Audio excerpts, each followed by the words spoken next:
वास्तुकला के अद्वितीय आचार्य भगवान विश्वकर्मा की जयंती देश भर में प्रत्येक वर्ष 17 सितंबर को मनाया जाता है, लेकिन कुछ भागों में इसे दीपावली के दूसरे दिन भी मनाया जाता है। हमारे देश में विश्वकर्मा जयंती बड़े धूमधाम से मनाई जाती है। इस दिन देश के विभिन्न राज्यों में खासकर औद्योगिक क्षेत्रों, फैक्ट्रियों, लोहे के दुकान, वाहन शोरूम, सर्विस सेंटर आदि में पूजा होती है।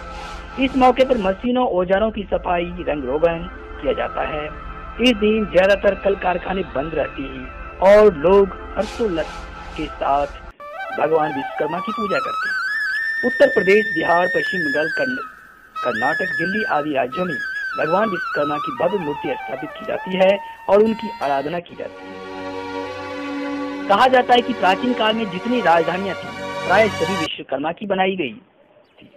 यहाँ तक कि सतयुग का स्वर्ग लोक, त्रेता युग की लंका, द्वापर की द्वारिका और कलयुग का हस्तिनापुर आदि विश्वकर्मा द्वारा ही रचित है। सुदामापुरी की रचना के बारे में भी यह कहा जाता है कि उसके निर्माण विश्वकर्मा ही थे।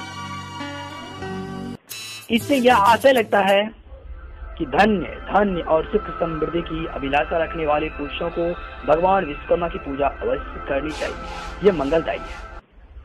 एक कथा के अनुसार सृष्टि के प्रारंभ में सर्वप्रथम नारायण अर्थात साक्षात विष्णु भगवान सागर में शेष शैया पर प्रकट हुए। उनके नाभि कमल से चतुर्मुख ब्रह्मा दृष्टिगोचर हुए थे। ब्रह्मा के पुत्र धर्म तथा धर्म के पुत्र वासुदेव हुए।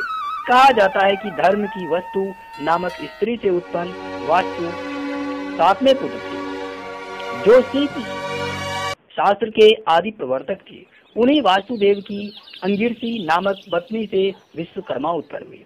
पिता की भांति विश्वकर्मा भी वास्तुकला के अद्वितीय आचार्य बने।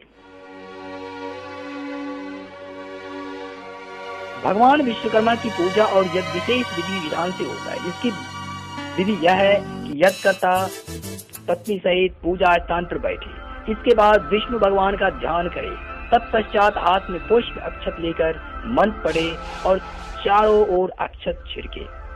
अपने हाथ में रक्षा सूत्र बांधे एवं पत्नी को भी बांधे। पुष्प जल पात्र में छोड़े। इसके बाद हृदय से भगवान विश्वकर्मा का ध्यान करे, दीप जलाए, जल के साथ पुष्प एवं सुपारी लेकर संकल्प करें। शुद्ध भूमि पर अष्टदल कमल बनाए, उस पर जल डालें। इसके बाद पंचपल्लव, सप्त मृतिका, सुपारी, दक्षिणा कलश में डालकर कपड़े से कलश की तरफ अक्षत चढ़ाएं। चावल से भरा पात्र समर्पित कर विश्वकर्मा बाबा की मूर्ति स्थापित करें और वरुण देव का आह्वान करें।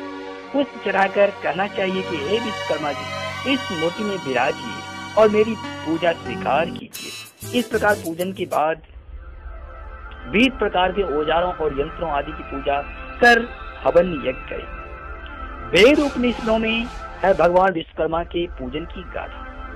हम अपने प्राचीन ग्रंथों, उपनिषद एवं पुराण आदि का अवलोकन करें तो पाएंगे कि आदि काल से ही विश्वकर्मा शिल्पी अपने विशिष्ट ज्ञान एवं विज्ञान के कारण ही न मात्र मानवों को अपितु देवगणों द्वारा भी पूजित और वंदित है। माना जाता है कि पुष्पक विमान का निर्माण तथा सभी देवों के भवन और उसके दैनिक उपयोग में होने वाले वस्तु भी इनके द्वारा ही बनाया गया। कर्ण का कुंडल, विष्णु भगवान का सुदर्शन चक्र, शंकर भगवान का त्रिशूल, यमराज का काल दंड आदि वस्तुओं का निर्माण भगवान विश्वकर्मा ने किया।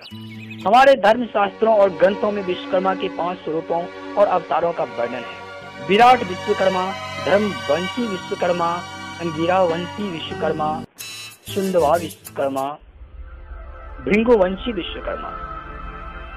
भगवान विश्वकर्मा के सबसे बड़े पुत्र मनु ऋषि और इनका विवाह अंगिरा ऋषि की कन्या कंचना के साथ हुआ था और इन्होंने मानव सृष्टि का निर्माण किया और इसके काल में अग्निगर्भ, सर्वतोमुख, ब्रह्म आदि ऋषि उत्पन्न हुए थे।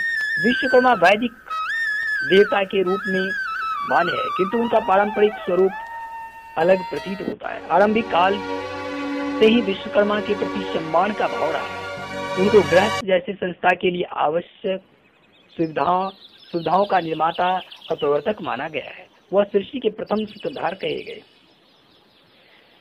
विष्णु पुराण के पहले अंश में विश्वकर्मा को देवताओं का देव बढ़ई कहा गया है तथा शिल्पावतार के रूप में सम्मान योग्य बताया गया है।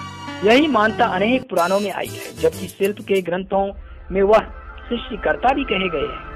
स्कंद पुराण में उन्हें देवतनों का सृष्टा कहा गया है। कहा जाता है कि वह शिल्प के इतने ज्ञाता थे कि जल पर चल सकने योग्य खड़ाऊ तैयार करने में समर्थ थे। विश्व के सबसे पहले तकनीकी ग्रंथ विश्वकर्मीय ग्रंथ ही माने जाते हैं। विश्वकर्मीय ग्रंथ इसमें बहुत प्राचीन माना गया, जिसमें न केवल वास्तु विद्या बल्कि रथादि वाहन रत्नों पर विमर्श विश्वकर्मा प्रकाश विश्वकर्मा के मतों का जीवंत ग्रंथ विश्वकर्मा प्रकाश को वास्तु तंत्र भी कहा जाता है। इसमें मानव और देव वस्तु विद्या को गणित के कई सूत्रों के साथ बताया गया। ये सब प्रामाणिक और प्रासंगिक है। धन्यवाद। विश्वकर्मा बाबा की जय।